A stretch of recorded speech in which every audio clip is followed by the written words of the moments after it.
Hi, welcome to Two Therapists and a Microphone. I'm Dr. Aisha Dickerson, and you usually hear Dr. Harrison Davis as well, but he left me tonight. Harrison is, as you all know, a huge Atlanta Falcons fan, and he is going to see that football game.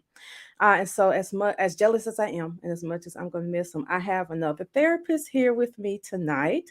We are going to talk a little bit about some sports psychology. But before that, let me tell those of you who haven't seen us about Two Therapists and a Microphone.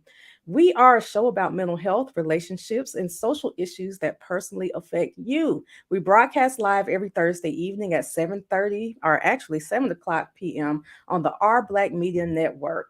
We're two licensed psychotherapists with decades of clinical experience, and we want to hear from you. We want to hear about the situations or dilemmas that you're going through. So send us your questions by visiting our webpage, www.twotherapist.com, and click on Ask Two Therapists at the top of the page. Okay, so back to sports. There's been a lot of stuff in the news lately. Kind of about, I'll say Herschel Walker because he's a football player who, for those of you who don't know, is running for a Senate position, a U.S. Senate position, as one of Georgia's senators.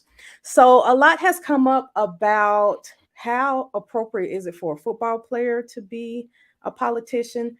Does he have all kind of mental health issues? I mean, he did say that he has dissociative identity disorder. We talked about that on a previous show. But in addition to that, what made me think about this topic is a recent story about Joshua Primo. Now, let me say, I'm not that familiar with Joshua. I don't watch a whole lot of basketball. Maybe some of y'all can tell me about him. But what I do know from what I read in the news is that Joshua was seeing a sports counselor, sports or sports psychologist through the NBA. Now, I'm going to start. I'm going to come back to that, but first, I want to introduce our guest, and he is Jascar Petian. He's a current fourth year doctoral student in the Counselor Education and Practice program at Georgia State University. His primary research interests include athletes and mental health, sports psychology, and student athletes' wellness. He has experience working with a variety of populations, such as athletes and substance use in individual, family, and couple modalities. Gaskar was the recipient of the 2021 MBCC Fellowship, yay, and was named a CSI Leadership Fellow. So I am super excited to have him with me tonight to be my second therapist on Two Therapists and the Microphone. Yes, absolutely. Thank you for having me. It works because we're both therapists. So yeah, still two That's therapists. right. And we both have microphones, so it's still two That's therapists right. in the microphone. Okay, That's y'all. right. So what I saw about Joshua, and I'm going to pull up the article so I won't get too far off and start making stuff up, is that he was seeing a sports psychologist for. We don't know what the reasons are. I don't know what the reasons are. I don't know if they all just see the psychologist for no reason. But this woman, Dr. Hillary Coffin, said that Joshua exposed himself to her not once, but multiple times. She says that she also told the San Antonio Spurs about what happened, and they said they would handle it, but they didn't. So she continued to see him. Apparently, he exposed himself again. And later on, they said that they didn't trust her. They didn't need her to work with the team anymore. And she was released. Not released like fired, but they did not renew her contract. So once that happened, she decided to file a lawsuit. And also, from what I'm hearing, she's not the only one who he allegedly exposed himself to.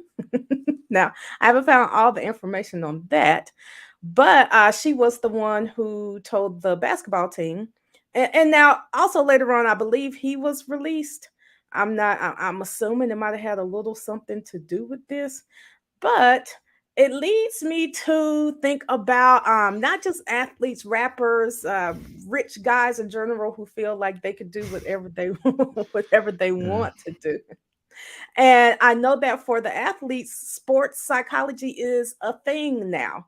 So my first question is, how long has sports psychology actually been a thing? Is this new? I mean, we're hearing about it more. I know I saw it on hmm that HBO show. what's it called with the soccer coach? Ted It Lasso. one of them. Yes, Ted Lasso. They had a sports psychologist on there too, right? Yeah, When the guy I heard a killed the lot dog about with that the show. soccer ball. Yeah, yeah, it's a good one. I Mhm. like it. Didn't care too much for the sports psychologist on there, but maybe you watch that and tell me what you think about it. But how long has sports psychology been a thing? Yeah, it's been a thing for a long time. There's like, definite like pioneers that kind of started the field, but it tends to work in the background. It tends to be Okay. a thing like in the background. It's not a thing where the practitioners are highly publicized, or players are like, this is my sports psychologist, and I'm working with them. For a while, it's been working with a therapist in a sports context has been like highly stigmatized. So I Mhm. think we're just now reaching a point where it's kind of okay to share that you are working with a sports psychologist. But if I had to put a time on it, I'd say that probably like 20 to 30 years or so now, there's been Okay. sports psychologists working with different athletes. And those psychologists, they don't only work with in athletic context, they work in other performance industries, whether it's Mhm. you know singing or dancing, any kind of performing, even Okay. military populations. So it's a pretty big thing, pretty popular thing. Okay. So it's still though fairly new, 20 to 30 years. I mean, that's younger than me. Yeah, So yeah, I mean, I yeah, like to think I'm yeah, young, but the truth yeah, is I'm not. So that's still yeah. pretty young. And Mhm. so if I'm understanding correctly, a lot of the teams now will have a sports psychologist on staff. Yes, absolutely. So in various leagues, so let me give you an example. In the NFL, each team has a staffed clinician. Okay. Those clinicians can come from a variety of different disciplines: social work, psychology, or even counselors. I know that there's some counselors that um, work amongst those teams. In the NBA, they have like a registry where different clinicians are on that registry to be able to work with uh, the players, and then they also have team therapists, staff team therapists as well. And Major League has, some Major League Baseball has something similar as well. So in the professional world, like the professional leagues, sports leagues, it's pretty normalized. And the NCAA, they're kind of like just getting to it. They Okay. actually created a rule not too long ago, I think in 2019, where it is mandated for NCAA member institutions to have access to a mental health professional for the athletes. So, Oh, that's yeah. great. I would Mhm. imagine that is more needed there than anywhere else because those are I was about to say children, but they're adults. But they're not just playing sports; they're going to Sure. school, and there's a lot to juggle Yeah, around that. absolutely. They're 18 to 22-year-old usually, um, you know, athletes that are kind of getting to be on their own for the first time, and athletics in the NCAA and college is like a job. That's something that I forgot to put in my bio. I was a track athlete at South Oh, Florida, so yeah. okay. So So you know from personal experience. yes, yeah, it's a job, and it can be pretty taxing. It's a really vulnerable time as well. So yeah. Yeah, I know. I thought about that. Those of you who listen to the show have heard me mention my child who plays volleyball, and she said that she's not sure she wants to play in college because she thinks it will take away from her college experience. And I mean, I don't know how easy it's going to be for them to get her up at 4 o'clock in the morning for workouts. I don't know if she can get up without me, but I mean, it's something that I'm considering. Is it mentally healthy to have her doing Yeah. all of that plus doing school plus trying to be social, be in any organizations?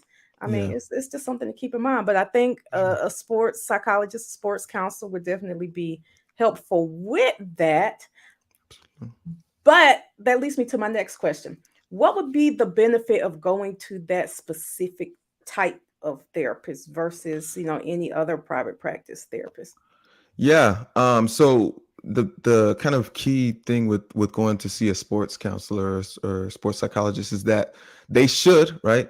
They should have an idea of how it is to be an athlete, right? They should have knowledge about the athlete lifestyle, and what kind of requirements and things that you are uh, that you're required to do to be an athlete. And so what that looks like is the schedule, the impact on your body, the impact on your mind, different people that you have to kind of be in front of, being a part of a team, those kinds of things. And then having enough left in the tank for yourself and your own mental health. So um, while athletes are whole people, right? And sports is a microcosm of society. There is that aspect of performing and your performance on the field, on the court, or on the track, whatever it is that you play, playing a large role in like your overall well-being. And so while therapists are trained to kind of work with humans normally in a very general way, and we're able to clinically provide services for athletes, in a variety, clinically provide services for the general population. A sports therapist has a unique knowledge base about what it is like to be an athlete, and when working with those athletes, we kind of like integrate that into our practice. Okay. So does that mean that I couldn't be a sports counselor because I didn't do sports? No, that doesn't mean that Okay. you can't be that. No, that just means that you would have a little bit of an extra learning curve, in Okay. terms of just understanding the dynamics at play in athletic organizations. But there are plenty of therapists that are working amongst athletes that are not prior athletes. So yeah, no, it's Okay. yeah. Well, so one of the things that the woman who worked with Joshua Primo said was that working with the Spurs was her dream job. Yeah. I imagine, and you let me know because I have no idea, that part of that would be the pay. Are sports psychologists, sports counselors paid? I mean, like big money, like they work for the NBA and the NFL? Is that Yeah, NBA, so NFL money? let me give you some like actual stats, right? So like Okay. and those, because there was a study that was done recently. I think it came out with the Association for Applied Sports Psychology, or someone did a study about the kind of like the salary ranges for sports or people that work in performance psychology. And let me make it clear that this kind of goes on the spectrum of like faculty members, right? Because there are people that that have done sports counseling or sports psychology, and they're faculty members. And then there's people that actually work in their own private practice, or in like contract jobs, or in their own professional situations. The median reported salary in this industry is 70,000. And I know what you're thinking, is like, really? I know that. But this is the thing, the standard deviation, and for those of you that aren't maybe It's like familiar you about to have to give us a stats class. yeah, for those of you that aren't familiar with the research language, it's just like the next number, if you will, right? Yeah, So we'll say like, the next tier up. So this correct. 70,000 is the middle. Middle, And so the exactly. next step up is Yeah, the standard deviation is like 400,000 over it could be like 400,000. Yeah, exactly. So it's very like that's a wide, big like, jump. So you yeah, get right out in the field. 70,000 is more than the average. yeah. And then you could jump up to 400,000. I went the wrong way. Yeah, but I didn't even know this was a thing back when I was in school. I mean, sports organizations, they have, lots of capital. So it is something that tends to normally pay well, even if you're doing something privately, even if you're not working directly for an institution. So yeah, it does pay well. And that is definitely a draw. But I also think that, it's just a population that kind of needs for mental health services to be normalized. And so I feel like, along with, getting paid or getting compensated well, that's another big draw for me, especially, having my own history within sports, and, seeing a therapist that way. Okay. So my thing when I read the article about Joshua was that the therapist told the organization, and allegedly Joshua continued to expose himself to her. I'm thinking maybe because she was making so much money that that may have had a part in why she didn't quit or why she didn't stop working with him. I don't know. I don't want to assume anything there, but I do want to ask you in this case, what was her responsibility? Like, are you required to tell the team everything that you're talking about with the athlete, or Hmm. is that a violation of the athlete's privacy? Because I'm thinking as a therapist, I'm supposed to keep your stuff secret. Yeah, it's a good question and a tough one to answer. I think that there's some definite, confidentiality at play here for sure. Just because as therapists, we kind of work under the agreement of confidentiality between us and Hmm. our client.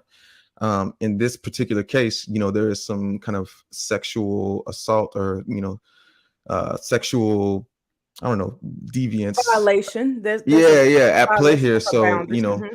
and I think the identities do matter as well. Like 'cause she's a woman, and he's a male. So in terms of her responsibility, I don't I think that I don't fault her for kind of going to the team and saying, hey, this is an issue. Because if this behavior exists in this space, then I think it might be helpful for them to know and to prepare for it in other spaces. Now, with that being said, I think that a conversation would have to have been had between myself and that client to be like, hey, this is something that I might be bringing up. This is not okay, and this is something that I might be having to bring up outside of here because at this point I'm being harmed, Hmm. which is exactly what was happening. So, very a very sensitive situation, and it's super unfortunate for her to have, I don't know, lost her job around it. But I also think just as a professional, she should be respected, and it's very clear that this situation she wasn't um, being respected and kept safe. So yeah, there's a lot of moving parts. I think when you're another thing that as sports psychologists or sports uh, therapists, you have to also think about working for an organization and like just representing them. Hmm. And so there's when for a counselor or a psychologist working in a sports context or for an organization or athletic team, you also have to think about the many moving parts when it comes to you know clinical work amongst the athletes. Okay. Okay. So, according to Joshua's attorneys, this is the statement that what they said was that Dr. Hillary Cawthon's accusations are uh, a- launched the accusations, excuse me, to use ugly stereotypes and racially charged fears for her own financial gain. That her allegations are either a complete fabrication, a gross embellishment, or utter fantasy. Not they don't know which one, but it's one of these things. And that Josh Primo never intentionally exposed himself to her or anyone else and was not even aware that his private parts were visible outside of his workout shorts. But as I said, turns out he exposed himself to a few other people. Exactly. Now, Exactly. he's not the only one. When I was looking this up, also Antonio Brown came up, the ex NFL player who exposed himself at a pool party. And there was another before who exposed himself to a woman who was hanging a picture or something in his house. I can't remember what his name was, but like, is this a thing now? What's up with these athletes? Yeah, absolutely not. It's not a thing. uh, I don't want to, those three, terrible, horrible examples definitely don't represent all athletes.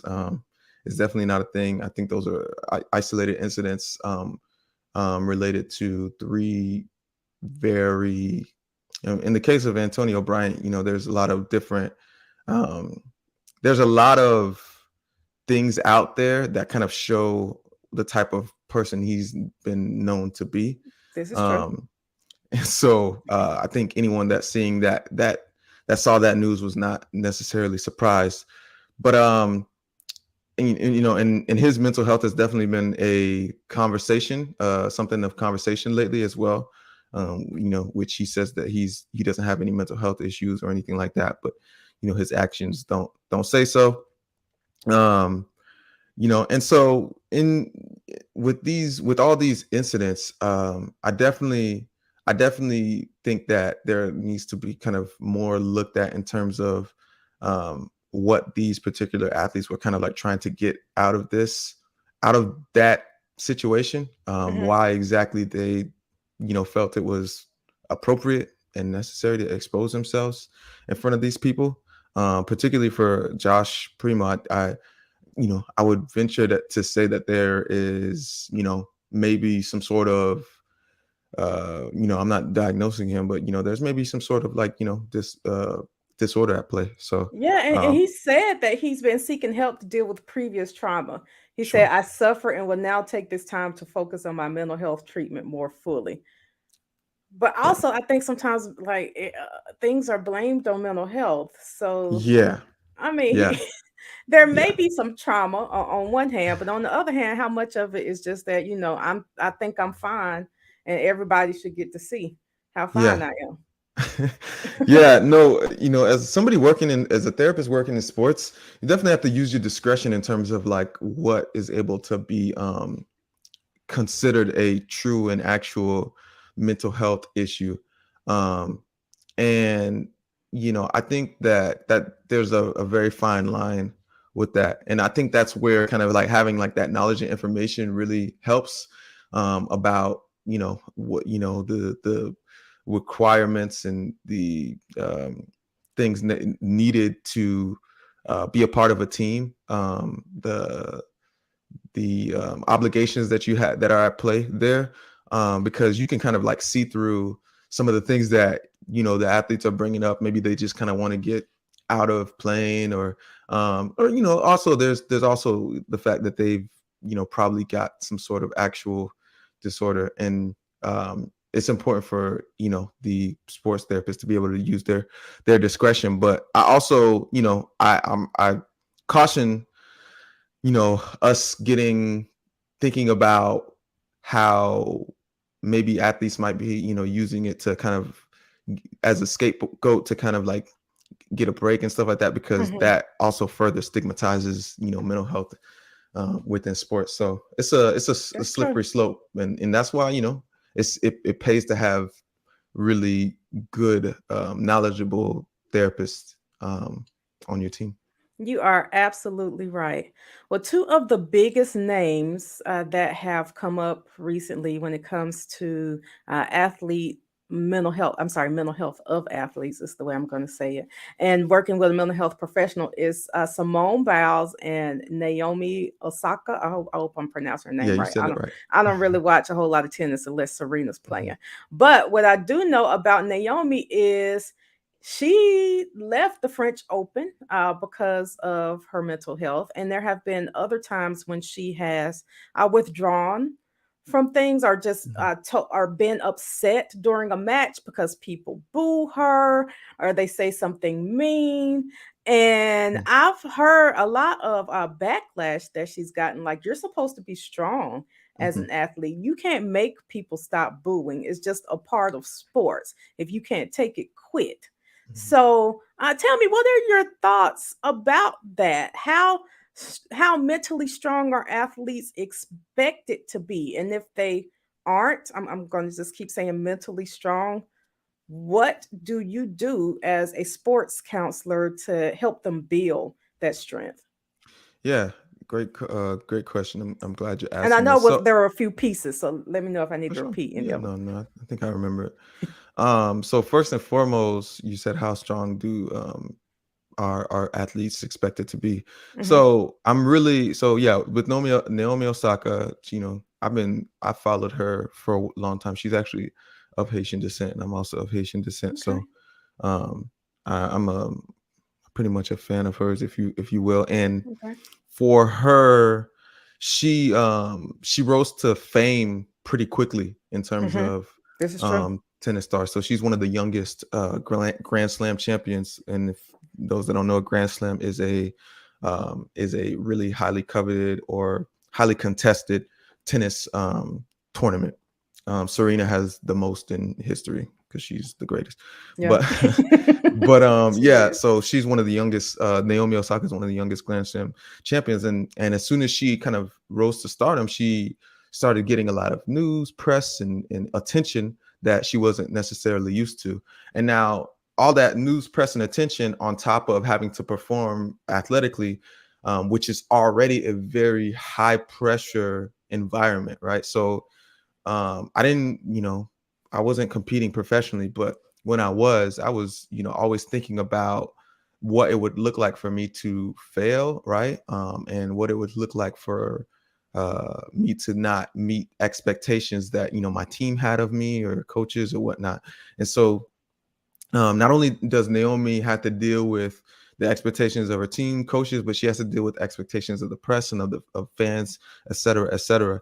And so because of that, that kind of pressure is like crushing. That kind of pressure, it becomes internalized. You start to, judge yourself by, how well you're doing on the court, how well you're competing, and how well you are, making, those around you look, and how well you're making yourself look. And that internalization, it can be really harmful because you start to, as an athlete, you start to externalize success.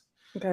And so the only way that you begin to feel good is that, those accolades, those trophies. And when you don't get those things, or when you don't get the wins, it can be really crippling on your, just overall well-being. And along with the press and the news, and having basically just an open sounding board about how everyone feels about you via social media and Yeah. the press. Yeah. And so, with her, it makes a lot of sense, because she was a, high profile star, for her to, need to take a break. And I was really happy when she did. And, she's since has come back and been in plenty tournaments, and, has done well. And, it seems like she's much more, a much more whole person, right? It doesn't seem like tennis is the only thing that defines her anymore. I don't want to speak for her, but it just seems like that way from the outside coming in. And I think that, as a counselor, or as a sports counselor, that's the goal, right? To continue to make sure that this thing that, that they identify with heavily is still important to them, but that they don't forget like who they are outside of it. Because, again, sports is a microcosm of society, and athletes are people. And so we don't want Naomi to, even though it's glorified, right? Playing through toughness and playing through hurt and pain and all that stuff. We don't want her to forget about who she is, right? And all the great things that she has to offer outside of being a really successful tennis star. I get that. What I'm also seeing is that these athletes are quitting in really big places, like the French Open for Naomi, and the Olympics for Simone. It's like, Yeah. if you weren't going to do it, someone else could have had that spot. Yeah. Yeah. A lot of folks say they feel like they can't handle the moment, or what have you. Hmm. Okay. Yeah. And I'm assuming it probably affects their performance when Yeah. they're and it's funny that you brought up social media, because I really didn't think about that. When I think, sports psychology is fairly new, or how strong are these new athletes? The old athletes didn't have to deal with social media. I mean, you might read a news article where Yeah. someone says something mean about you. It's printed, it might get Mm. to you, it might not. You can ball it up, you can throw it away, and after a few days it's gone. But the internet is forever, and people Yep. feel like they can and should tell you whatever is on their mind about you. Yeah. Social media has taken away the distance between whether it be celebrities or athletes and, the general population. So all of these opinions are kind of like, are in, the the universe for them to see and absorb. And as you can imagine, that could be quite taxing. And it's not only in social media, it's also just general media, right? There's Hmm. a constant news cycle whenever things are happening. And so that can be very taxing and very overwhelming when you all you want to do is kind of think about, well, all you want to do is kind of be a human, but also all you want to do is think about making sure you're prepared for the match the next day, or making sure you're ready for a game. And so with her um with her, I think one of the things that I've noticed too is that she had to be in front of press every time that she after she played, and they would ask, they ask you all kinds of questions. So Hmm. on top of dealing with the social media, and news stories, there's talking to press. So it's a very taxing thing. And I think people kind of put athletes on a pedestal, or because they feel like they have superhuman athletic abilities. Or, you know they're rich, so they should be okay because yeah, money does buy yeah, happiness. So, just yeah. go spend your money and be happy. Yeah, absolutely. Yeah, the and obviously they're very well compensated for the things that they do, but they're still human at the end of the day. And so we'd have to ask ourselves the question of, and us, if we were in that position, would we be able to successfully do all that they're doing without it having any impact on our mental health? And just have some empathy for these folks, because they're doing a lot. It's extremely taxing. Yeah, because back in the day, hecklers could only heckle or say mean things to you if they had enough money to afford a ticket to see your game. Yeah, And now, every broke boy can have a free social media yeah. account and try to connect with you.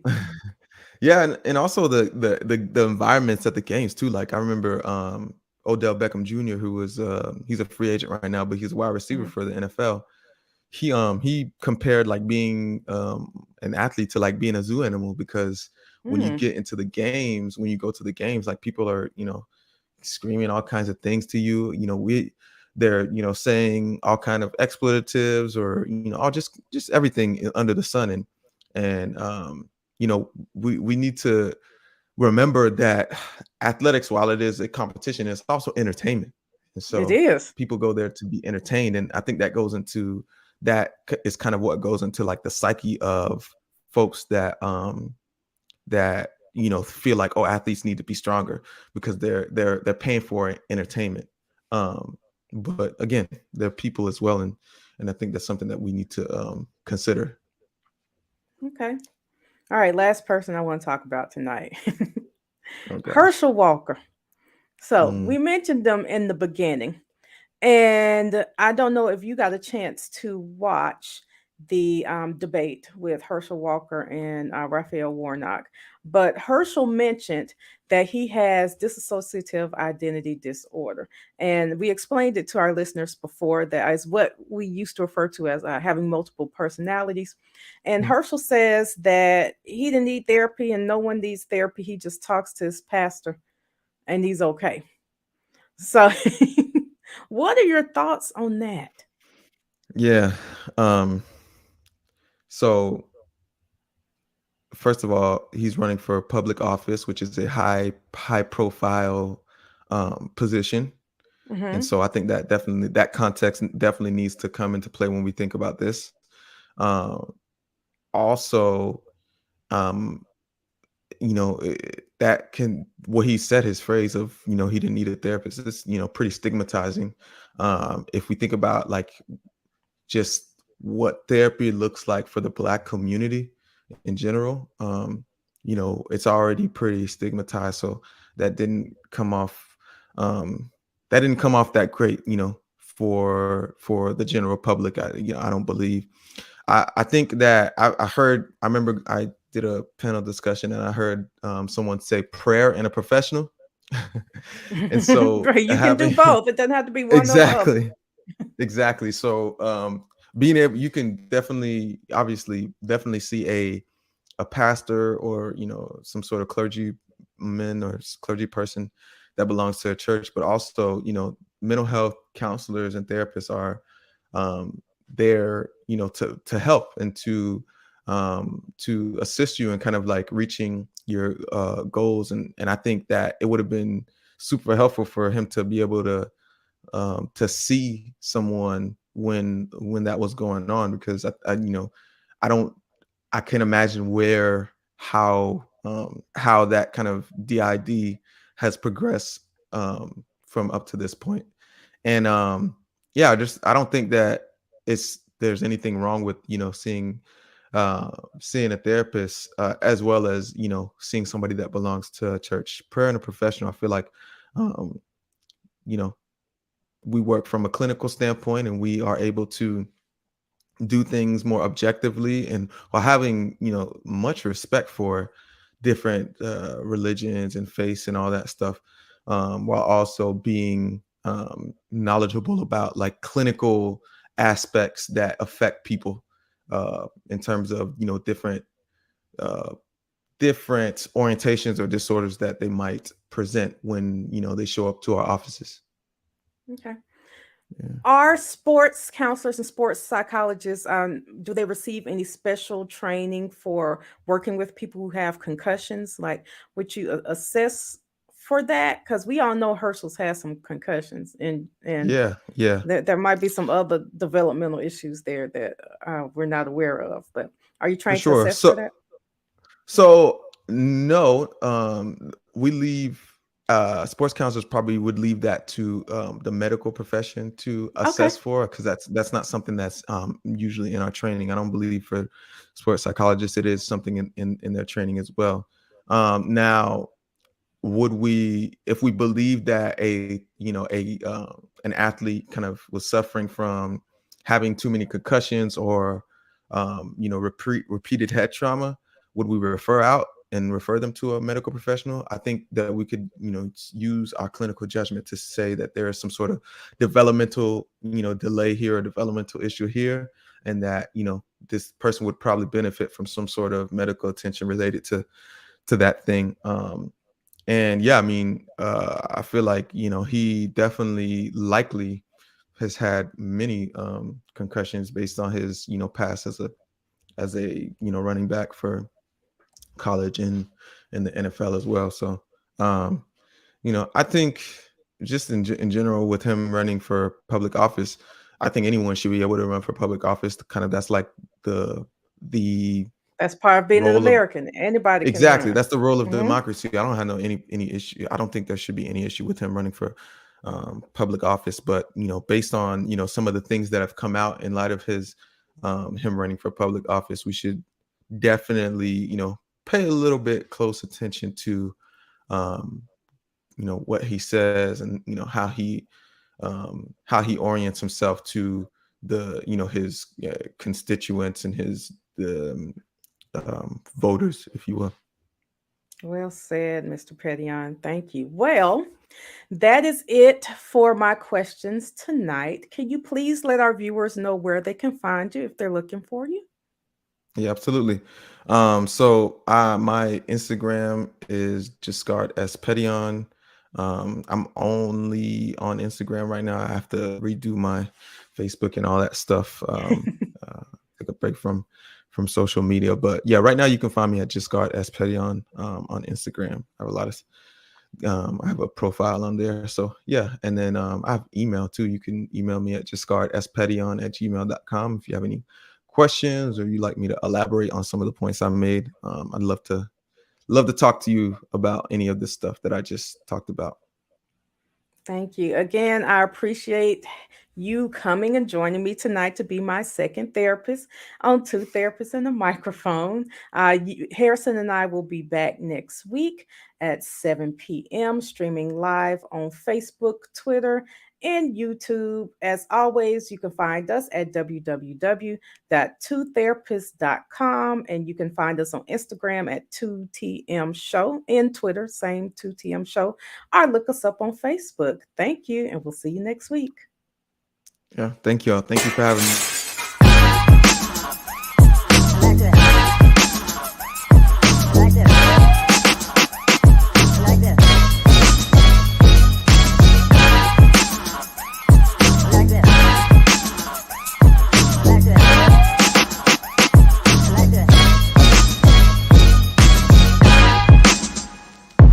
like this. I like this. I like this.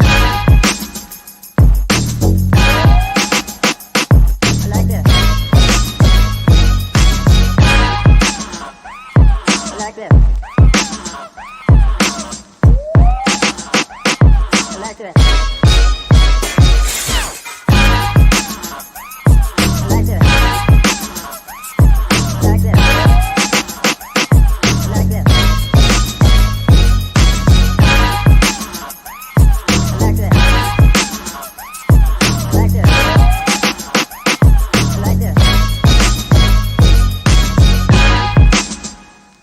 I like this. I like this.